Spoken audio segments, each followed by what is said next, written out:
I'm going to call on Jeannie McCombs. Welcome.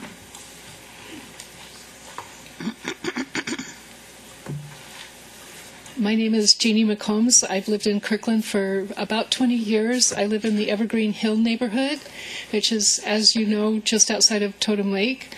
I've been not paying much attention to this gun debate because I didn't think it would ever affect me. The other day I was at a book study. A group of us get together and read books and talk about them, and one of the women who goes to my book study has a husband who teaches gun safety, and I suggested that our next book should be about guns, and then when we finish reading the book he could go out and show us how to shoot. And she said, well, you know, if 594 passes, we won't be able to do that because it will be illegal for us to take our guns.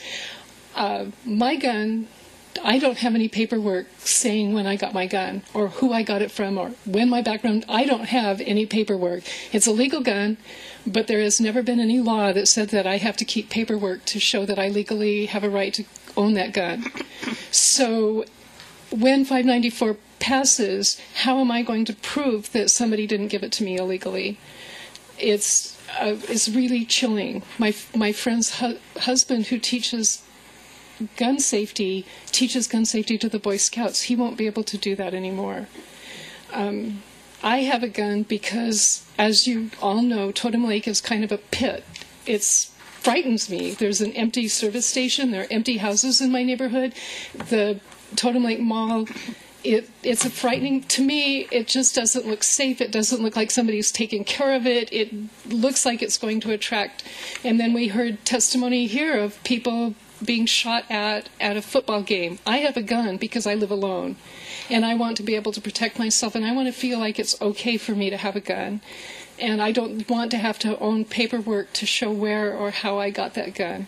And as far as people being shot, I don't know what happened at the Lake Washington High School, but it seems to me that all of the public shootings that we hear about, the big mass shootings, they're always people who are on drugs, they're on antidepressants, they're on some kind of antipsychotic drug.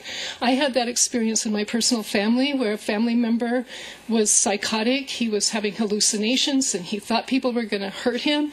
He was armed to the teeth. I'll bet he had 15 guns that he carried with him everywhere. He had his car in the trunk, under the seats, everywhere.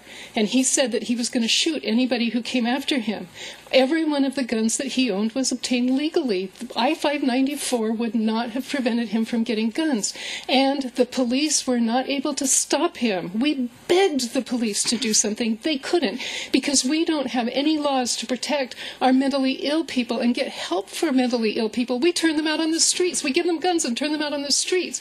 Why aren't we addressing mental illness and protecting and providing services and health and healing for mentally ill persons? My brother did get help, and he's better now. But imagine if he hadn't. I'm sorry to interrupt you. Thank you so much, Ms. McCombs.